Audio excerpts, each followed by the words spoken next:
ലൈംഗിക പീഡന കേസിൽ രാഹുൽ മാങ്കൂട്ടത്തിൽ MLAയുടെ ജാമ്യാപേക്ഷയിൽ വിധി ഉടൻ ഉണ്ടായേക്കും. തിരുവനന്തപുരം സെഷൻസ് കോടതി അടച്ചിട്ട മുറിയിലാണ് വാദം കേൾക്കുന്നത്. രാഹുലിനെതിരെ ഗുരുതരമായ തെളിവുകൾ പ്രോസിക്യൂഷൻ കോടതിയിൽ സമർപ്പിച്ചിട്ടുണ്ട്. ഗർഭഛിദ്രം നടത്തിയതിനുള്ള തെളിവുണ്ടെന്നും അറസ്റ്റ് ചെയ്ത് ചോദ്യം ചെയ്യണമെന്നും പ്രോസിക്യൂഷൻ ആവശ്യപ്പെട്ടു.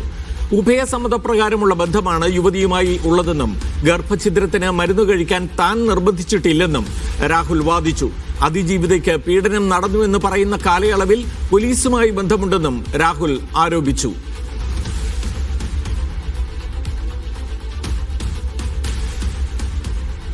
സിജോ വി ജോൺ ചേരുന്നു. ഒപ്പം വിജിൻ വായന്തോടും നമ്മോടൊപ്പം ചേരും. പ്രോസിക്യൂഷന്റെയും രാഹുലിന്റെയും വാദങ്ങൾ അറിയിക്കാൻ ആദ്യം സിജോ, രാഹുലിന്റെ വാദങ്ങളാണ് ഇപ്പോൾ നടന്നുകൊണ്ടിരിക്കുന്നത് എന്ന് മനസ്സിലാക്കുന്നു. പ്രോസിക്യൂഷനിലേക്ക് നമുക്ക് വരാം. അതിനു മുമ്പ് അപ്പൊ ഈ രാഹുൽ വാദിക്കുന്നത് നേരത്തെ ഉഭയസമ്മതത്തോടെ നടന്ന ലൈംഗിക ബന്ധം മാത്രമാണ് ഇത് എന്നാണല്ലോ.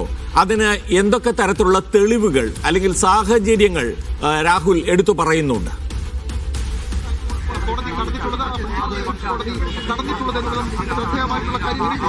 രാഹുൽ പറയുന്നത് ഈ യുവതിയുമായി തനിക്ക് ബന്ധപ്പെട്ട് സൗഹൃദമുണ്ട്. അത് പിന്നീട് ഈ വേറെ ഭർത്താവുമായിട്ട് അകന്നതിന് ശേഷം ആ ബന്ധം അടുക്കുകയും ചെയ്തിട്ടുണ്ട്. ആ സമയത്ത് ഈ യുവതിയുടെ കൂടി സമ്മതപ്രകാരമാണ് താൻ ഇവരുമായി ശാരീരിക ബന്ധത്തിലൊക്കെ ഏർപ്പെടുകയും ചെയ്തിരിക്കുന്നത്. അത് ആരെയോ ബലാത്സംഗം ചെയ്യുകയല്ല, യുവതിയെ ബലാത്സംഗം ചെയ്യുകയല്ല എന്നാണ് പറഞ്ഞിരിക്കുന്നത്. അത് മാത്രമല്ല, മറ്റൊരു പ്രധാനപ്പെട്ട കാര്യം എന്ന് പറയുന്നത് ഇവർ പ്രഗ്നന്റ് ആയെന്ന് പറയുന്നു. പ്രഗ്നന്റ് ആയതിനു ശേഷം ഇവരെ അബോർഷൻ ചെയ്യുന്നതിന് വേണ്ടിയിട്ട് താൻ നിർബന്ധിച്ചിട്ടില്ല. ഈ അബോർഷൻ ചെയ്യുന്നതിന് വേണ്ടിയിട്ട് യുവതിയാണ് സ്വന്തം താല്പര്യപ്രകാരം തീരുമാനമെടുക്കുന്നത്. അതിന് മരുന്ന് നൽകണമെന്ന് യുവതി തന്നെയാണ് തന്നോട് ആവശ്യപ്പെട്ടത് എന്നുള്ള കാര്യമാണ് പ്രധാന വാദമായി ഉന്നയിക്കുകയും ചെയ്യുന്നത്. മറ്റൊരു കാര്യം എന്ന് പറയുന്നത്, നേരത്തെ ഈ മൊഴിയിൽ യുവതി പറഞ്ഞിരുന്നത് ഇവരെ ഒരു വിവാഹം നടന്നിരുന്നു. വിവാഹത്തിന് ശേഷം 4 ദിവസം മാത്രമാണ് ഭർത്താവുമായി ഒരുമിച്ച് താമസിച്ചിട്ടുള്ളത്. അതിനുശേഷം 1 മാസത്തിന് ശേഷം ഇവരുമായിട്ടുള്ള ബന്ധം പൂർണ്ണമായും ഉപേക്ഷിക്കുകയും ചെയ്തിരുന്നു. അതിന് ശേഷമാണ് താനുമായി അടുപ്പത്തിലാകുന്നത് എന്നുള്ളതാണ് പറയുന്നത്. പക്ഷേ ഇവർ പറയുന്ന കാലയളവിൽ, അതായത് ബലാത്സംഗം ചെയ്തു എന്ന് പറയുന്ന കാലയളവിൽ ഇവർ തനിക്കൊപ്പമല്ല ഉണ്ടായിരുന്നത്, ഇവർ ഭർത്താവിനൊപ്പമാണ് ജീവിച്ചിരുന്നത് എന്നുള്ളൊരു കാര്യമാണ് ഉന്നയിച്ചിരിക്കുന്നത്. അതുകൊണ്ട് തന്നെ ഈ പറയുന്ന ആരോപണങ്ങളെല്ലാം തീർത്തും വസ്തുതാവിരുദ്ധമായ കാര്യമാണ് എന്നുള്ളതാണ് അറിയിച്ചിരിക്കുന്നത്. ഈ കാര്യങ്ങൾ തെളിയിക്കുന്ന ഡിജിറ്റൽ തെളിവുകൾ, ഈ യുവതിയും അതോടൊപ്പം തന്നെ രാഹുൽ മാങ്കൂട്ടം തന്നെ സംസാരിക്കുന്ന ഓഡിയോ, അതോടൊപ്പം തന്നെ ഇവരെ ഞാൻ നേരത്തെ പറഞ്ഞ കാലയളവിൽ ഭർത്താവിനൊപ്പമാണ് ഉണ്ടായിരുന്നതെന്നും തെളിയിക്കുന്ന ചിത്രങ്ങൾ, അത്തരം കാര്യങ്ങൾ ഉൾപ്പെടെയാണ് ഹാജരാക്കുകയും ചെയ്തിരിക്കുന്നത്. ഈ അന്വേഷണവുമായി താൻ പൂർണ്ണമായും സഹകരിക്കാൻ തയ്യാറാണ്. അതിന് കോടതി എന്ത് വ്യവസ്ഥ വേണമെങ്കിലും പറഞ്ഞോളൂ, അത് പൂർണ്ണമായും താൻ അംഗീകരിക്കാൻ തയ്യാറാണ് എന്നുള്ള കാര്യമാണ് രാഹുൽ മാങ്കൂട്ടത്തിൽ ഇപ്പോൾ കോടതിയിൽ വ്യക്തമാക്കിയിരിക്കുന്നത്. എന്തായാലും അതിനുശേഷം പ്രോസിക്യൂഷന്റെയും വാദം നടന്നിട്ടുണ്ട്. ഇപ്പോൾ നമുക്ക് ലഭിക്കുന്ന വിവരം അനുസരിച്ച് ഈ വാദം പൂർത്തിയായതിനു ശേഷം, രണ്ടുപേരെയും വാദം പൂർത്തിയായതിനു ശേഷം ഇതിന്റെ ഡിജിറ്റൽ തെളിവുകൾ കോടതി പരിശോധിക്കുകയാണ്. അതിനുശേഷമായിരിക്കും ഇക്കാര്യത്തിൽ ഒരു ഉത്തരവ് കോടതി പുറപ്പെടുവിക്കുകയും ചെയ്യുക. ഓക്കെ വിജിൻ, എന്തൊക്കെ കാരണങ്ങൾ കൊണ്ട്, ഈ കേസിന്റെ എന്തൊക്കെ പ്രത്യേകതകൾ കൊണ്ട് രാഹുലിന് ജാമ്യം അനുവദിക്കാൻ പാടില്ല എന്നാണ് പ്രോസിക്യൂഷൻ വാദിക്കുന്നത്?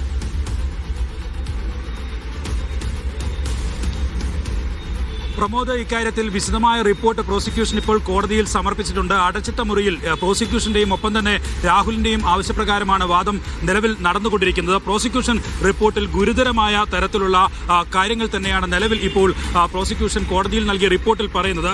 അതിൽ അതിജീവിതയുമായി പാലക്കാടുള്ള ഒരു വ്യക്തിപരമായ പ്രശ്നത്തിൽ ഇടപെട്ടുകൊണ്ടാണ് രാഹുൽ ബന്ധം സ്ഥാപിക്കുന്നത്. ആ ബന്ധത്തിന് ശേഷമാണ് അതിജീവിതയെ ബലാത്സംഗം ചെയ്യുന്നതിലേക്ക് രാഹുൽ എത്തിയത് എന്നുള്ളതാണ്. ഈ പ്രശ്നപരിഹാരത്തിനായി അടുപ്പം കാണിക്കുകയും പലതവണ ലൈംഗികമായി ഉപദ്രവിച്ചു എന്നുള്ള കാര്യമാണ് നിലവിൽ പ്രോസിക്യൂഷൻ റിപ്പോർട്ടിൽ പറയുന്നത്. പാലക്കാട്ടേക്ക് അതിജീവിതയെ നിരന്തരം കൊണ്ടുപോയിരുന്നു. ഗർഭിണിയായിരിക്കുന്ന ഘട്ടത്തിലും അതിജീവിതയെ ഉപദ്രവിച്ചുവെന്നും ഈ റിപ്പോർട്ടിൽ പറയുന്നുണ്ട്. ഒപ്പം തന്നെ ഈ കാരണത്തിന് ഇത് സ്ഥിരീകരിക്കാവുന്ന നിലയിൽ ബന്ധുക്കളുടെയും ഒപ്പം തന്നെ സുഹൃത്തുക്കളുടെയും ഒക്കെ മൊഴിയുണ്ട്. ഒപ്പം തന്നെ ഫോട്ടോ, ഈ ലൈംഗികമായി ഉപദ്രവിക്കുന്ന ഫോട്ടോ ചിത്രീകരിച്ച് ഭീഷണിപ്പെടുത്തിയതിന് തെളിവുകളുണ്ട് എന്ന കാര്യവും പ്രോസിക്യൂഷൻ നിലവിൽ പറയുന്നു. നഗ്നചിത്രം എടുത്ത് ഭീഷണിപ്പെടുത്തിയെന്നുള്ളതാണ് പ്രോസിക്യൂഷൻ റിപ്പോർട്ടിലെ പ്രധാനമായും ആരോപിക്കുന്നത്. നേരത്തെ FIR-ലും അത് തന്നെയായിരുന്നു. അതായത് ലൈംഗികമായി ഉപദ്രവിച്ചു, അത് ഈ ദൃശ്യങ്ങൾ പകർത്തി പിന്നീട് പല സ്ഥലങ്ങളിൽ എത്തിച്ച് ഈ ദൃശ്യങ്ങൾ കാണിച്ചാണ് ഈ പീഡനമുണ്ടായത്. ശരീരത്തിൽ കഠിനമായ ഉപദ്രവം നടന്നിട്ടുണ്ട്. അതിനുള്ള തെളിവുകൾ, ഒപ്പം തന്നെ ഡോക്ടർമാരുടെ റിപ്പോർട്ടുകൾ, 2 ഡോക്ടർമാരുടെ മൊഴികൾ ഉൾപ്പെടെ നിലവിൽ ശേഖരിച്ചു കഴിഞ്ഞിട്ടുണ്ട്. അത് കോടതിയിൽ സമർപ്പിച്ചിട്ടുണ്ട് എന്ന കാര്യവും പ്രോസിക്യൂഷൻ ഇപ്പോൾ ചൂണ്ടിക്കാട്ടുകയാണ്. ഒപ്പം തന്നെ ഏറ്റവും ഗുരുതരമായി പ്രോസിക്യൂഷൻ ഇപ്പോൾ വാദത്തിൽ പറഞ്ഞുകൊണ്ടിരിക്കുന്നത് അത് രാഹുൽ വെറും കുറ്റവാളി മാത്രമല്ല, സ്ഥിരം കുറ്റവാളി ആണ് എന്ന കാര്യമാണ് നിലവിൽ പ്രോസിക്യൂഷൻ ഇപ്പോൾ കോടതിയെ ബോധിപ്പിക്കാൻ ശ്രമിച്ചുകൊണ്ടിരിക്കുന്നത്. ഏതെങ്കിലും തരത്തിൽ ഇനിയും രാഹുൽ പുറത്ത് നിന്നാൽ തെളിവുകൾ പൂർണ്ണമായും നശിപ്പിക്കാനുള്ള സാഹചര്യമുണ്ടാകും. അതുകൊണ്ട് തന്നെ ഒരു കാരണവശാലും മുൻകൂർ ജാമ്യം കൊടുക്കരുത് എന്നുള്ള വാദമാണ് നിലവിൽ ഇപ്പോൾ പ്രോസിക്യൂഷൻ നടത്തിക്കൊണ്ടിരിക്കുന്നത്. ഇപ്പോൾ നിലവിൽ തന്നെ രാഹുൽ ഒളിവിലാണ് എന്ന കാര്യവും, ഒപ്പം തന്നെ ഇന്നലെ നൽകിയ പരാതി ഉൾപ്പെടെ പ്രോസിക്യൂഷൻ കോടതിയിൽ ഇപ്പോൾ ചൂണ്ടിക്കാട്ടിയിട്ടുണ്ട് എന്നാണ് വ്യക്തമാകുന്നത്. അടച്ചിട്ട കോടതിയിൽ നടക്കുന്ന വാദപ്രതിവാദങ്ങളാണ്. അതുകൊണ്ട് തന്നെ കൂടുതൽ വിശദാംശങ്ങൾ വന്നിട്ടില്ല. പക്ഷേ പ്രോസിക്യൂഷൻ നിലവിൽ ശേഖരിച്ച എല്ലാ മൊഴികളും ഒപ്പം തന്നെ രേഖകളും ഉൾപ്പെടെ കോടതിയിൽ നിലവിൽ സമർപ്പിച്ചു കഴിഞ്ഞിട്ടുണ്ട്. അതെല്ലാം നിലവിൽ പ്രോസിക്യൂഷന്റെ വാദങ്ങൾ കണക്കിലെടുത്ത് രാഹുലിന് തിരിച്ചടിയാകുന്ന നിലയിൽ തന്നെയുള്ള വാദങ്ങളാണ് പ്രോസിക്യൂഷന്റെ ഭാഗത്തുനിന്ന് നിലവിൽ ഉണ്ടായിക്കൊണ്ടിരിക്കുന്നത്. ക്രൂരമായ പീഡനം പല തവണയായി യുവതി ഏറ്റിട്ടുണ്ട് എന്നതാണ് പ്രോസിക്യൂഷൻ വാദം. ഞാൻ തിരിച്ചെത്താം. നോക്കൂ സിജോ, രാഹുലിന്റെ വാദങ്ങളിൽ നേരത്തെ പുറമെ അദ്ദേഹത്തെ സപ്പോർട്ട് ചെയ്യാൻ വേണ്ടി മറ്റും പുറമെ കേട്ടിരുന്ന പലതരത്തിലുള്ള സംഗതികളുണ്ട്. അതായത് ഈ ഗർഭത്തിന്റെ ഉത്തരവാദി താനല്ല എന്ന നിലയ്ക്കുള്ള ഒരു പ്രചാരണം വരെ നടത്തുന്ന നിലയുണ്ടായിട്ടുണ്ട്. ഈ പറഞ്ഞ അല്ലെങ്കിൽ വിവാഹിതയായി 4 ദിവസം മാത്രം കൂടെ ഉണ്ടായിരുന്നു എന്ന മൊഴി അത് തള്ളുന്നതിനും അല്ലെങ്കിൽ അതിനെ എതിർക്കുന്നതിനും തുടർന്നുണ്ടായി രാഹുലുമായിട്ടുണ്ടായിരുന്ന ബന്ധത്തിലല്ല ഈ കുഞ്ഞുണ്ടായത് എന്നതും സ്ഥാപിക്കാനുള്ള ശ്രമങ്ങൾ രാഹുലിന്റെ വാദങ്ങളിലുണ്ടോ സിജോ?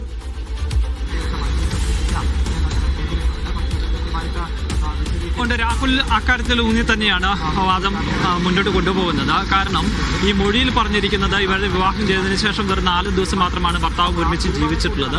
അതിനുശേഷം 1 മാസത്തിന് ശേഷം ഭർത്താവുമായിട്ടുള്ള കോണ്ടാക്ട് മുഴുവനും അവസാനിപ്പിക്കുകയും ചെയ്തു എന്നാണ് പറയുന്നത്. പിന്നീടാണ് രാഹുലുമായി അടുക്കുന്നത്. ഈ തൻ്റെ ജീവിതത്തിലുണ്ടായ പ്രശ്നങ്ങൾ രാഹുലുമായി പങ്കുവയ്ക്കുന്നു. അപ്പോൾ രാഹുൽ തന്നെ സ്വാന്തനിപ്പിക്കാനും സമാധാനിപ്പിക്കാനും ഒക്കെ അങ്ങനെ രീതിയിൽ വരുന്നു. അതിൽ ഒരു മുതലെടുപ്പായി എടുത്ത് തന്നെ കൊണ്ടുപോയി ലൈംഗികമായി ചൂഷണം ചെയ്യുകയായിരുന്നു എന്നാണ് പറയുന്നത്. അതൊരു 1 മാസത്തെ കാലാവധിയാണ് ഇതിന് പറയുന്നത് ഈ ഭർത്താവുമായിട്ടുള്ള ബന്ധത്തെക്കുറിച്ച്. പക്ഷേ ബലാത്സംഗം നടന്നു എന്ന് പറയുന്ന തീയതികളിൽ ഇയാളും ഈ യുവതിയും അവരുടെ ഭർത്താവും തമ്മിൽ ഒരുമിച്ചാണ് താമസിച്ചിരുന്നത് എന്നുള്ളതാണ് ഇയാൾ പറയുന്നത്. ആ സമയത്ത് തനിക്ക് യുവതിയുമായി ബന്ധമുണ്ട്, സൗഹൃദമുണ്ട്. പക്ഷേ ഇവർ ബലാത്സംഗം ചെയ്തു എന്ന് പറയുന്ന സമയത്ത് ഇവർ ഭർത്താവിനൊപ്പമാണ് ഉണ്ടായിരുന്നത്. അവർ പ്രഗ്നന്റ് ആയിട്ടുണ്ടെങ്കിൽ അവർ ഭർത്താവിൽ നിന്നായിരിക്കും, ഭർത്താവാണ് ഭർത്താവിൽ നിന്നാണ് അവർ പ്രഗ്നന്റ് ആവുന്നത്. അല്ലാതെ അയാളിൽ നിന്നല്ല, രാഹുലിൽ നിന്നല്ല അത്തരത്തിൽ പ്രഗ്നൻസി വരുന്നത്. മറ്റൊരു പ്രധാനപ്പെട്ട വിവരം കൂടി ഉള്ളത്, ഇപ്പോൾ നോക്കൂ, പുതിയൊരു പരാതി ഇന്നലെ വന്നല്ലോ. DGPക്ക് അത് കൈമാറി KPCC അധ്യക്ഷൻ. അതിനെന്ത് നടപടിയിലേക്കാണ് ഇപ്പോൾ നീങ്ങുന്നത് എന്നാണ് മനസ്സിലാക്കാൻ കഴിയുന്നത്. ആ വഴിക്കുള്ള വിവരങ്ങൾ വരുന്നുണ്ട്.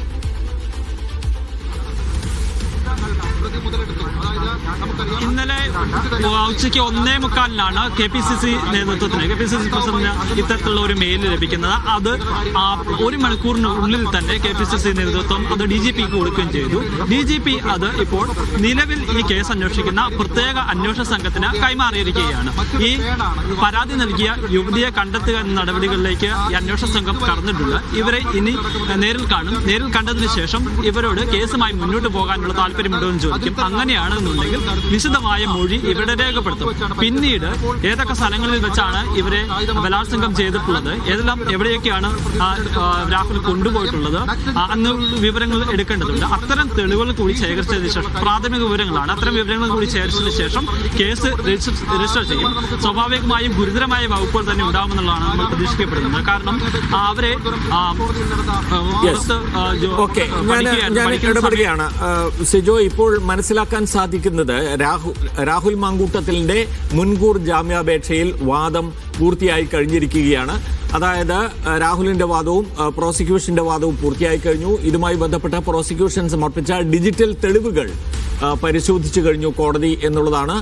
ആ തെളിവുകളാണ് ഏറ്റവും ശക്തമായ ഒരു ഇദ്ദേഹത്തിന് മുൻകൂർ ജാമ്യം നിഷേധിക്കുന്നതിന് കാരണമായി പ്രോസിക്യൂഷൻ ചൂണ്ടിക്കാണിക്കുന്നത്. ആ തെളിവുകളിൽ നിന്നുള്ള ഒരു ഉൾക്കാഴ്ചയോടുകൂടി കോടതി തീരുമാനമെടുക്കണം എന്നുള്ളതാണ് പ്രോസിക്യൂഷന്റെ പ്രധാനപ്പെട്ട ആവശ്യം. അത് എത്ര കണ്ട് കോടതി പരിഗണിക്കുന്നുണ്ട് എന്നതുകൂടി അല്പസമയത്തിനകം തന്നെ നമുക്ക് മനസ്സിലാക്കാൻ സാധിക്കും. എന്തായാലും രണ്ട് വിഭാഗത്തിന്റെയും വാദങ്ങൾ പൂർത്തിയായി കഴിഞ്ഞു. വിധി ഉടൻ തന്നെ ഉണ്ടാകുമെന്ന് തന്നെയാണ് പ്രതീക്ഷിക്കുന്നത്. നമുക്ക് അതിലേക്ക് വരേണ്ടതുണ്ട്. വീണ്ടും പീഡന പരാതി ഉയർന്നതോടെ പക്ഷേ രാഹുൽ മാങ്കൂട്ടത്തിലിനെ കോൺഗ്രസിൽ നിന്ന് പുറത്താക്കുമെന്ന് ഉറപ്പാക്കി കഴിഞ്ഞു. വിവാദം പാർട്ടിക്ക് ഒരു പോറലും ഏൽപ്പിക്കില്ലെന്നും കൂടിയാലോചിച്ച് ഉചിതമായ സമയത്ത് ഉചിതമായ തീരുമാനമെടുക്കുമെന്നും പ്രതിപക്ഷ നേതാവ് വി.ഡി. സതീശൻ പറഞ്ഞു. പാർട്ടിക്ക് ഒരു പോറലും വരാതെ ഞങ്ങളെ അല്ല ഇനി എന്തിനാണ് അതിനെക്കുറിച്ച് കമന്റ് പറയണത്? നടപടിയെടുത്തല്ലോ അന്ന് വന്നപ്പോ തന്നെ പുതിയ കാര്യം വന്നു. പുതിയ കാര്യം വരുമ്പോ നമ്മൾ അന്വേഷിച്ച് നമ്മൾ ഉചിതമായ തീരുമാനം ഉചിതമായ സമയത്ത് പാർട്ടി എടുക്കും. നിയമത്തിന്റെ വഴിക്ക് പോട്ടെ എന്നല്ലേ APCC പ്രസിഡന്റ് പറഞ്ഞത്. ഞങ്ങൾക്ക് കൃത്യമായ നിലപാടാണ് ഇത്. ഈ പാർട്ടിയെ കുറിച്ച് അഭിമാനോടെ ഞങ്ങൾക്ക്. യെസ്, രാഹുൽ മാങ്കൂട്ടത്തിൽ വിഷയത്തിൽ നിയമത്തിന്റെ വഴിക്ക് പോകുമെന്ന് KPCC പ്രസിഡന്റ് സണ്ണി ജോസഫും പ്രതികരിച്ചു. ഉചിതമായ സമയത്ത് രാഹുലിനെതിരെ കൂടുതൽ നടപടി ഉണ്ടാകുമെന്ന് സണ്ണി ജോസഫ് പറഞ്ഞു. ഓരോ സാഹചര്യവും അതിൻ്റെതായ അർത്ഥത്തിൽ ഞങ്ങൾ പരിഗണിക്കുകയും കണക്കിലെടുക്കുകയും ചെയ്യും. അത് അതിൻ്റെ ഉചിതമായ സമയത്ത് ആലോചിച്ച് തീരുമാനങ്ങൾ എടുക്കും. അക്കാര്യം ഞങ്ങൾ വളരെ ശക്തമായിട്ട് തന്നെ പറയുന്നു. നിയമാനുസൃത നടപടികളുമായിട്ട് നിയമ നടപടികൾ സ്വീകരിക്കട്ടെ, മുന്നോട്ട് പോകട്ടെ എന്ന് തന്നെയാണ്. ഉചിതമായ സമയം എന്ന KPCC പ്രസിഡന്റ് സണ്ണി ജോസഫും അതുപോലെ തന്നെ പ്രതിപക്ഷ നേതാവും പറയുമ്പോൾ അതെപ്പോൾ എന്നുള്ള ചോദ്യമുണ്ട്. ഒരുപക്ഷെ ജാമ്യാപേക്ഷയിലെ തീരുമാനം വന്നു കഴിഞ്ഞിട്ടാണോ ഈ തീരുമാനം എടുക്കാൻ പോകുന്നത് അല്ലെങ്കിൽ പ്രഖ്യാപിക്കാൻ പോകുന്നത് എന്നൊരു ചോദ്യമാണ് ബാക്കി നിൽക്കുന്നത്. പക്ഷേ വി.ഡി. സതീശൻ പ്രതിപക്ഷ നേതാവ് ഈ കഴിഞ്ഞ ദിവസങ്ങളിലെല്ലാം വെച്ച് നോക്കിക്കഴിഞ്ഞാലും ഈ വിഷയത്തിൽ ഏറ്റവും ശക്തമായി പ്രതികരിച്ചിരിക്കുന്നത് ഇന്നാണ്. കണിശമായി തന്നെ പാർട്ടിക്ക് ഒരു പോറലും ഏൽപ്പിക്കാത്ത വിധത്തിലുള്ള തീരുമാനമുണ്ടാകും എന്നാണ് സതീശൻ പറഞ്ഞത്. എന്തായാലും പാർട്ടിയിൽ നിന്ന് രാഹുൽ മാങ്കൂട്ടത്തിലിനെ പുറത്താക്കാനുള്ള തീരുമാനം ആയിക്കഴിഞ്ഞു എന്നതിന്റെ സൂചന കൂടിയായി ഏറ്റവും ശക്തമായ വി.ഡി. സതീശന്റെ വാക്കുകളെ ഒരുപക്ഷെ വായിച്ചെടുക്കേണ്ടി വരും. അതേസമയം ഇന്ന് രാവിലെ തൊട്ട് തന്നെ ധാരാളം നേതാക്കൾ രാഹുലിനെതിരെ വളരെ ശക്തമായ നടപടി വേണമെന്ന നിലയ്ക്ക് പ്രതികരണവുമായി രംഗത്തെത്തിയിരുന്നു. രാഹുൽ മാങ്കൂട്ടത്തിനെതിരെ ബ്രഹ്മാസ്ത്രം പ്രയോഗിക്കേണ്ട സമയമായെന്ന് കെ മുരളീധരൻ പറഞ്ഞു. പാർട്ടി ഏൽപ്പിച്ച ഉത്തരവാദിത്തം ചെയ്യാത്തയാൾ പാർട്ടിക്ക് പുറത്താണ്. കൊള്ളിയോട് സ്നേഹമുള്ളവർക്ക് പുറത്തു പോകാമെന്നും കെ മുരളീധരൻ പറഞ്ഞു. രാഹുൽ വിഷയത്തിൽ UDF ഒറ്റക്കെട്ടായ തീരുമാനമെടുത്തുവെന്ന് രമേശ് ചെന്നിത്തല പറഞ്ഞു. രാഹുൽ എല്ലാ സ്ഥാനവും രാജിവെക്കണമെന്ന് യൂത്ത് കോൺഗ്രസ് സംസ്ഥാന ജനറൽ സെക്രട്ടറി VP ദുൽഖിഫിൽ ആവശ്യപ്പെട്ടു. പാർട്ടി നേതാക്കന്മാരെ ആലോചിച്ച് ഉചിതമായിട്ടുള്ള തീരുമാനം ഉടൻ KPCC പ്രസിഡന്റ് കൈക്കൊള്ളുന്നതാണ് ഞാൻ പ്രതീക്ഷിക്കുന്നത്. ഇപ്പോൾ ഏതാണ്ട് നാടൻ ഭാഷയിൽ പറഞ്ഞാൽ ബ്രഹ്മാസ്ത്രം പ്രയോഗിക്കേണ്ട സമയമായിട്ടുണ്ട്. ഞങ്ങൾക്ക് ആരെയും സംരക്ഷിക്കേണ്ട കാര്യമില്ല. അപ്പോൾ കോടതി എന്താണ് തീരുമാനം എടുക്കുന്നതെന്ന് അറിയട്ടെ. അത് കഴിഞ്ഞ ശേഷം KPCC പ്രസിഡന്റ് എല്ലാ നേതാക്കന്മാരുമായി കൂടിയാലോചിച്ച് ഈ കാര്യത്തിൽ ഒരു തീരുമാനം എടുക്കും. കേരളത്തിൽ ഒരു രാഷ്ട്രീയ പാർട്ടിയും എടുക്കാത്ത തീരുമാനമാണ് കോൺഗ്രസ് എടുത്ത് മുന്നോട്ട് പോകുന്നത്. ഇത് കേരളത്തിലെ മുൻ KPCC president Shri K Muraleedharan പറഞ്ഞതുപോലെ ഏറ്റവും അവസാനത്തെ മാർഗമെന്ന് പാർട്ടിയെ സംബന്ധിച്ചിടത്തോളം അദ്ദേഹത്തെ പൂർണ്ണമായി ഒഴിവാക്കുക എന്നുള്ളതാണ്. സുനിൽ ഐസക് ചേരുന്നു തിരുവനന്തപുരത്ത് നിന്ന്. സുനിൽ, ഒരു കാര്യം വ്യക്തമാണ്, ഒരു നടപടി വരാൻ പോകുന്നു എന്നത്. അത് പുറത്താക്കും എന്ന് തന്നെയാണ് എന്നാണ് നമ്മൾ ഇന്ന് രാവിലെ മുതൽ മനസ്സിലാക്കിയതും റിപ്പോർട്ട് ചെയ്തതും. അതിൽ മാറ്റമൊന്നും ഉള്ളതായി ഇപ്പോഴും സൂചനകളില്ല. പക്ഷെ അതെപ്പോൾ, ആ നടപടി എപ്പോൾ വരുന്നു എന്നൊരു ചോദ്യമുണ്ട്. വി.ഡി. സതീശൻ ഇന്ന് സംസാരിച്ചത് കഴിഞ്ഞ ദിവസങ്ങളിൽ നിന്നൊക്കെ വ്യത്യസ്തമായി അദ്ദേഹം അതിൽ നിന്ന് കുറേയൊക്കെ ഒഴിഞ്ഞു മാറുന്ന നിലയിൽ ആയിരുന്നെങ്കിൽ ഇന്നിപ്പോൾ കർശനമായി തന്നെ അദ്ദേഹം പാർട്ടിക്ക് ഒരു പോറലും ഏൽക്കാൻ അനുവദിക്കില്ല എന്ന പ്രഖ്യാപനം അദ്ദേഹം നടത്തിയുണ്ടായി. ഇതിൽ നിന്നുകൂടി വായിച്ചെടുക്കേണ്ടത് ഒരുപക്ഷെ പൂർണ്ണമായും രാഹുലിനെ തള്ളിക്കഴിഞ്ഞു എന്ന് തന്നെയല്ലേ? എന്തായിരിക്കും, എപ്പോഴായിരിക്കും ആ തീരുമാനം? പ്രമോദ്, കെ മുരളീധരന്റെ വാക്കുകൾ കടമെടുത്ത് പറഞ്ഞാൽ പുകഞ്ഞ കൊള്ളി പുറത്ത് എന്ന് കോൺഗ്രസ് ഔദ്യോഗികമായി തന്നെ തീരുമാനിച്ചിട്ടുണ്ട്. ഇത് സംബന്ധിച്ച് നേതാക്കൾക്കിടയിൽ കൃത്യമായൊരു ധാരണയുണ്ട്. ഇന്നലെ രണ്ട് തരത്തിലാണ് പരാതികൾ പോകുന്നത്. ഒന്ന് ദേശീയ നേതൃത്വത്തിനും ഒന്ന് സംസ്ഥാന നേതൃത്വത്തിനും.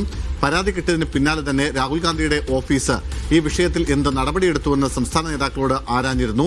മാത്രമല്ല ദീപാദാസ് മുൻഷി ഇവിടെ കേരളത്തിലുണ്ട്. അവരും ഇക്കാര്യത്തിൽ ഒരു ഇടപെടൽ നടത്തിയിട്ടുണ്ട്. KC വേണുഗോപാലും സംസ്ഥാന നേതാക്കളുമായി ഇന്നലെ രാത്രിയും ഇന്ന് രാവിലെയുമായി സംസാരിച്ചിരുന്നു.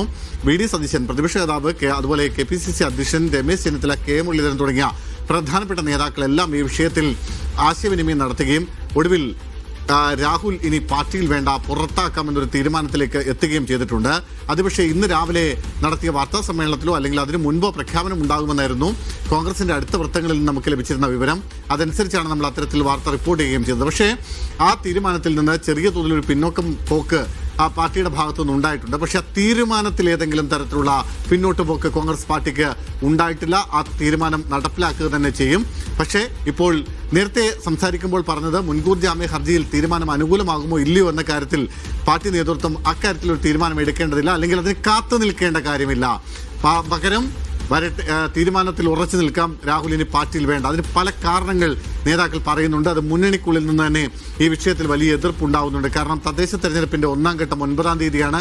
അതിന് ദിവസങ്ങൾ മാത്രമാണ്, വിരലിലെണ്ണാവുന്ന ദിവസങ്ങൾ മാത്രമാണ് ഇനി ബാക്കിയുള്ളത്. ആ സമയത്ത് സർക്കാരിനെതിരെ ഉയർന്നു വരുന്ന നിരവധിയായ വിവാദങ്ങളുണ്ട്. സ്വർണ്ണക്കൊള്ള അടക്കമുള്ള വിവാദങ്ങൾ, പാർട്ടി നേതാക്കൾക്ക് അതുമായുള്ള ബന്ധം, പത്മകുമാറും കടകംപള്ളിയുമുള്ള അടക്കമുള്ള ആളുകളിലേക്ക് ആ സ്വർണ്ണക്കൊള്ള തിരിച്ചുവിടേണ്ട കാര്യമുണ്ട്. അതിന്റെ ആരോപണങ്ങളുടെ മുന തിരിച്ചുവിടേണ്ട സമയമായിട്ടുണ്ട്. മാത്രമല്ല സർക്കാർ വിരുദ്ധ നിലപാടുകൾ, സർക്കാർ വിരുദ്ധ വികാരങ്ങൾ ഒരുപാട് ഉയർന്നു നിൽക്കുന്ന ഒരു കാലഘട്ടമാണ്, ഒരു സമയമാണ്. അതൊന്നും പക്ഷേ ഈ തെരഞ്ഞെടുപ്പിൽ ഫലപ്രദമായി ഉപയോഗിക്കാൻ കഴിയാത്തൊരു സാഹചര്യം ഉണ്ടാകുന്നു. ചർച്ചകൾ പൂർണ്ണമായും രാഹുൽ മാങ്കൂട്ടം എന്ന ഒരൊറ്റ വിഷയത്തിലേക്ക് കേന്ദ്രീകരിക്കുന്നു. അത് പാർട്ടിക്ക്, മുന്നണിക്ക് ഗുണം ചെയ്യില്ല എന്ന് കൃത്യമായ നിലപാടുണ്ട്.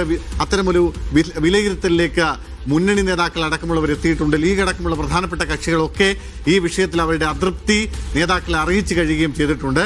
അങ്ങനെയാണെങ്കിൽ എന്തിന് ഇനിയും രാഹുലിനെ സംരക്ഷിക്കണമെന്നൊരു ചോദ്യമുണ്ട്. സ്വാഭാവികമായും ഒരുപക്ഷെ 1-2 ദിവസങ്ങളിൽ തന്നെ രാഹുലിന്റെ അറസ്റ്റ് പോലീസ് രേഖപ്പെടുത്തും. അധിക കാലം, അധിക നേരം രാഹുലിന് ഒള്ളിയിടത്തിൽ ഇങ്ങനെ താമസിക്കാൻ കഴിയില്ല. അതുകൊണ്ട് തന്നെ അറസ്റ്റ് ഉണ്ട് എന്ന കാര്യം ഉറപ്പാണ്. അത് പക്ഷേ തെരഞ്ഞെടുപ്പിന് മണിക്കൂറുകൾക്ക് മുമ്പാണ് അറസ്റ്റ് ഉണ്ടാവുന്നതെങ്കിൽ അതും പ്രതിസന്ധിയാകുമെന്നാണ് നേതാക്കളുടെ വിലയിരുത്തൽ. അങ്ങനെയാണെങ്കിൽ ഇപ്പോൾ തന്നെ പാർട്ടിയുടെ തലയ്ക്ക് മുകളിൽ ഇങ്ങനെ ഒരു ഡെമോക്രസിന്റെ വാള് പോലെ നിൽക്കുന്ന രാഹുലിനെ എടുത്തു മാറ്റാമെന്നൊരു തീരുമാനത്തിലേക്ക് നേതൃത്വം ഇന്നലെ രാത്രിയും ഇന്ന് രാവിലെയുമായി എത്തിയതാണ്. അതിന്റെ വിവരങ്ങൾ നൽകിയത്. രാഹുൽ മാങ്കൂട്ടത്തിൽ എന്ന തലയ്ക്ക് മേലെ തൂങ്ങി നിൽക്കുന്ന വാള് അഴിച്ചു മാറ്റുക എന്ന തീരുമാനത്തിലേക്ക്, ബ്രഹ്മാസ്ത്രം പ്രയോഗിക്കുക എന്ന K മുരളീധരന്റെ അടവിലേക്ക് പാർട്ടി എത്തിക്കഴിഞ്ഞിരിക്കുന്നു എന്ന് തന്നെയാണ് മനസ്സിലാക്കുന്നത്. അതിന്റെ സമയം മാത്രമാണ് ഇനി അറിയാനുള്ളത്. രാഹുൽ മാങ്കൂട്ടത്തിൽ MLA-ക്കായി തമിഴ്നാട്ടിലും കർണാടകയിലും വ്യാപക തിരച്ചിൽ തുടരുന്നു. കൊഴിഞ്ഞാമ്പാറ വഴിയാണ് രാഹുൽ തമിഴ്നാട്ടിലേക്ക് കടന്നതെന്ന് പ്രത്യേക അന്വേഷണ സംഘം കണ്ടെത്തി. സിനിമാ താരത്തിന്റെ കാറിൽ കൊഴിഞ്ഞാമ്പാറ വരെ സഞ്ചരിച്ചതിന്റെ തെളിവുകളും ശേഖരിച്ചു. ചുവന്ന പോളോ കാറിനെ കുറിച്ച് യുവനടിയിൽ നിന്ന് പോലീസ് പ്രാഥമിക വിവരങ്ങൾ ശേഖരിച്ചു. പരാതിക്കാരിയായ യുവതി മുഖ്യമന്ത്രിയുടെ ഓഫീസിലെത്തിയതറിഞ്ഞ രാഹുൽ മാങ്കൂട്ടത്തിൽ നേരെ കണ്ണാടിയിൽ നിന്നും സ്വന്തം ഫ്ളാറ്റിലേക്കാണ് പോയത്. യുവനടിയുടെ സഹോദരിയുടെ ചുവന്ന പോളോ കാർ എടുത്ത് നേരെ സുഹൃത്തിന്റെ അടുത്തേക്ക്. സുഹൃത്തിനെയും കൂട്ടി പൊള്ളാച്ചി റോഡ് വഴി കൊഴിഞ്ഞാമ്പാറയിലെത്തി. കൊഴിഞ്ഞാമ്പാറയിൽ വെച്ച് മറ്റൊരു കാറിൽ മാറിക്കയറി നടുപ്പുണി ചെക്ക് പോസ്റ്റ് വഴി തമിഴ്നാട്ടിലേക്ക് കടന്നു. പോളോ കാർ തിരികെ പാലക്കാട്ടേക്ക് വന്നു. CCTV-കൾ അധികമില്ലാത്ത ചെറിയ റോഡുകളാണ് രാഹുൽ യാത്രയ്ക്കായി തെരഞ്ഞെടുത്തത്. കേരളം വിടാൻ സുഹൃത്തുക്കളുടെ സഹായവും രാഹുലിന് ലഭിച്ചു. പോളോ കാറിനെ കുറിച്ച് യുവനടിയിൽ നിന്ന് പ്രത്യേക അന്വേഷണ സംഘം ഫോണിൽ വിവരങ്ങൾ ശേഖരിച്ചു. രാഹുൽ സുഹൃത്താണെന്നും കാർ രാഹുലിന്റെ ഫ്ളാറ്റിൽ നിർത്തിപ്പോയതാണെന്നും നടി മൊഴി നൽകി. നടിയെ വിളിച്ചു വരുത്തേണ്ടതില്ലെന്നാണ് അന്വേഷണ സംഘത്തിന്റെ നിലവിലെ തീരുമാനം. രാഹുലിനായി പോലീസ് സംഘം കർണാടകയിലും തമിഴ്നാട്ടിലും വ്യാപക പരിശോധന നടത്തുന്നുണ്ട്. മീഡിയ 1 പാലക്കാട്. രാഹുൽ മാങ്കൂട്ടത്തിനെതിരെ പരാതി നൽകിയ അതിജീവിതയെ അധിക്ഷേപിച്ച കേസിൽ രാഹുൽ ഈശ്വറിനെ പോലീസ് കസ്റ്റഡിയിൽ വിട്ടു. നാളെ വൈകിട്ട് 5 മണി വരെയാണ് കസ്റ്റഡിയിൽ വിട്ടത്. ജാമ്യാപേക്ഷ ഉടൻ നൽകുമെന്നും രാഹുൽ നിരാഹാരം തുടരുമെന്നും ഭാര്യ ദീപ പ്രതികരിച്ചു. ദേഹാസ്വാസ്ഥ്യം അനുഭവപ്പെട്ടതിനെ തുടർന്ന് രാഹുൽ ഈശ്വറിനെ തിരുവനന്തപുരത്തെ സ്വകാര്യ ആശുപത്രിയിൽ പ്രവേശിപ്പിച്ചു. കസ്റ്റഡി അപ്ലൈ ചെയ്യാൻ വേണ്ടിയിട്ടാണ് ഇന്ന് ഹാജരാക്കിയത്. അപ്പോൾ 3 ദിവസത്തെ കസ്റ്റഡിയാണ് ചോദിച്ചിട്ടുള്ളത്. 3 ദിവസത്തെ കസ്റ്റഡി എല്ലാ ഡിവൈസസ് എല്ലാം പരിശോധിക്കാനും ഓഫീസൊക്കെ പരിശോധിക്കാനും എന്നൊക്കെയാണ് ചോദിച്ചത്. അപ്പം നമ്മൾ ആർഗ്യൂ ചെയ്തതെന്ന് വെച്ചാൽ അതിന് 3 ദിവസത്തിൻ്റെ ആവശ്യമില്ല എന്നൊരു ആർഗ്യുമെന്റ് വെച്ചിട്ട് നമ്മൾ 3 days കസ്റ്റഡി ആവശ്യമില്ല എന്ന് പറഞ്ഞു. നിരാഹാരം തുടരുകയാണ്. ഫുഡും വാട്ടറും രണ്ടും ഇൻടേക്ക് ഇല്ല, വെള്ളവും ആഹാരവും കഴിക്കുന്നില്ല. ശബരിമല സ്വർണ്ണക്കൊള്ളയിൽ പ്രത്യേക അന്വേഷണ സംഘത്തിന് ഹൈക്കോടതി 1 മാസം കൂടി സമയം നീട്ടി നൽകി. അന്വേഷണം പൂർത്തിയാക്കാൻ കൂടുതൽ സമയം വേണമെന്ന SITയുടെ ആവശ്യം പരിഗണിച്ചാണ് ഡിവിഷൻ ബെഞ്ചിന്റെ നടപടി. കേസിന്റെ FIR ഉൾപ്പെടെയുള്ള രേഖകൾ വേണമെന്ന EDയുടെ ആവശ്യം വീണ്ടും പരിഗണിക്കാൻ വിചാരണ കോടതിക്കും ഹൈക്കോടതി നിർദ്ദേശം നൽകി. അന്വേഷണ പുരോഗതി സംബന്ധിച്ച 3ാമത്തെ ഇടക്കാല റിപ്പോർട്ടാണ് പ്രത്യേക അന്വേഷണ സംഘം ഡിവിഷൻ ബെഞ്ചിന് കൈമാറിയത്. നിലവിലെ 6 അറസ്റ്റുകളും മറ്റു വിശദാംശങ്ങളും SIT കോടതിയെ അറിയിച്ചു. അന്വേഷണം പൂർത്തിയാക്കാൻ കൂടുതൽ സമയം വേണമെന്ന ആവശ്യം അംഗീകരിച്ച ദേവസ്വം ബെഞ്ച് SITക്ക് 1 മാസം കൂടി സമയം നീട്ടി നൽകി. കേസിലെ FIR ഉൾപ്പെടെയുള്ള രേഖകൾ വേണമെന്ന EDയുടെ ആവശ്യം വിചാരണ കോടതിയോട് വീണ്ടും പരിഗണിക്കാൻ ഹൈക്കോടതി നിർദ്ദേശിച്ചു. രേഖകൾ നൽകാനാകില്ല എന്ന റാന്നി കോടതിയുടെ ഉത്തരവും ഡിവിഷൻ ബെഞ്ച് റദ്ദാക്കി. സർക്കാരിന്റെ ഭാഗം കൂടി കേട്ട ശേഷം തീരുമാനമെടുക്കാമെന്നും ദേവസ്വം ബെഞ്ച് നിർദ്ദേശിച്ചു. മീഡിയ 1 കൊച്ചി. ശബരിമല സ്വർണ്ണക്കൊള്ളയിൽ ദേവസ്വം മുൻ പ്രസിഡന്റും കമ്മീഷണറുമായിരുന്ന N. വാസുവിന്റെ ജാമ്യാപേക്ഷ തള്ളി. കൊല്ലം വിജിലൻസ് കോടതിയുടേതാണ് നടപടി. വിരമിച്ചതിന് ശേഷമാണ് കട്ടിളപ്പാളികൾ ഉണ്ണികൃഷ്ണൻ പോറ്റിക്ക് കൈമാറിയത് എന്നായിരുന്നു വാസുവിന്റെ വാദം. പ്രായം ഉൾപ്പെടെ പരിഗണിച്ച് ജാമ്യം നൽകണമെന്ന പ്രതിഭാഗത്തിന്റെ വാദം കോടതി അംഗീകരിച്ചില്ല. കൊച്ചിയിലെ വായു മലിനീകരണ തോത് ഉയരുന്നു. വായു ഗുണനിലവാര സൂചിക 153 പുലർച്ചെ 5:30 രേഖപ്പെടുത്തിയത്. ഏലൂർ, ഇടയാർ, കരിമുകൾ, അമ്പലമുകൾ തുടങ്ങിയ വ്യവസായ മേഖലകളിലാണ് വായു മലിനീകരണം രൂക്ഷമായത്. വായു ഗുണനിലവാര സൂചിക കൊച്ചി നഗരത്തിന്റെ പലയിടത്തും പ്രദർശിപ്പിച്ചിട്ടുണ്ട്. ഇത് വെറും കണക്കിലെ കളിയല്ല, ആരോഗ്യ വിഷയം കൂടിയാണ്. വായു ഗുണനിലവാരം 50 എന്നതാണ് ഏറ്റവും മെച്ചപ്പെട്ട നില. അത് ഉയരുംതോറും മോശം അവസ്ഥയാണ് കാണിക്കുന്നത്. 100 മുകളിലായാൽ അത് അനാരോഗ്യകരം എന്ന ഗൗരവതരമായ അവസ്ഥയാണെന്ന് ഓർക്കുക. ഇന്ന് പുലർച്ചെ 5:30 രേഖപ്പെടുത്തിയ തോതാണിത്. 8 മണിയോടെ 153 എന്നത് 155 ഉയർന്നു. 10 മണിയോടെ 100 താഴെയെത്തിയെങ്കിലും വൈകുന്നേരങ്ങളിലും പുലർകാലങ്ങളിലും ഇത് വീണ്ടും ഉയരുകയാണ്. ശ്വസന സംബന്ധമായ അസുഖങ്ങളുള്ളവരും ഗർഭിണികളെയും മറ്റു രോഗികളെയും ചെറിയ രീതിയിലെങ്കിലും ഈ അന്തരീക്ഷം പ്രതികൂലമായി ബാധിച്ചേക്കും. ഏലൂർ, എടയാർ, കരിമുകൾ, അമ്പലമുകൾ തുടങ്ങിയ വ്യാവസായിക മേഖലകളിലാണ് വായുമലിനീകരണം രൂക്ഷമാകുന്നത്. എറണാകുളം നഗരത്തിലും സാഹചര്യം വിഭിന്നമല്ല. അതിന് ഏലൂരിൻ്റെ വളരെ വലിയൊരു കോൺട്രിബ്യൂഷൻ ഉണ്ടെന്നാണ് ഞങ്ങൾക്ക് പറയാൻ കഴിയും. രാസമാലിന്യങ്ങൾ വായുവിലൂടെ പുറത്തേക്ക് വിടുന്നുണ്ടെന്നുള്ളത് പഠനം കണ്ടെത്തുകയും ഇവിടെ എല്ലാം തന്നെ ബയോ ഫിൽറ്ററുകൾ സ്ഥാപിക്കണമെന്നും 6 മാസത്തിനുള്ളിൽ നടപ്പാക്കണമെന്നും പറഞ്ഞിട്ട് ഇപ്പോൾ ഏകദേശം 2 വർഷം കഴിഞ്ഞിരിക്കുകയാണ്.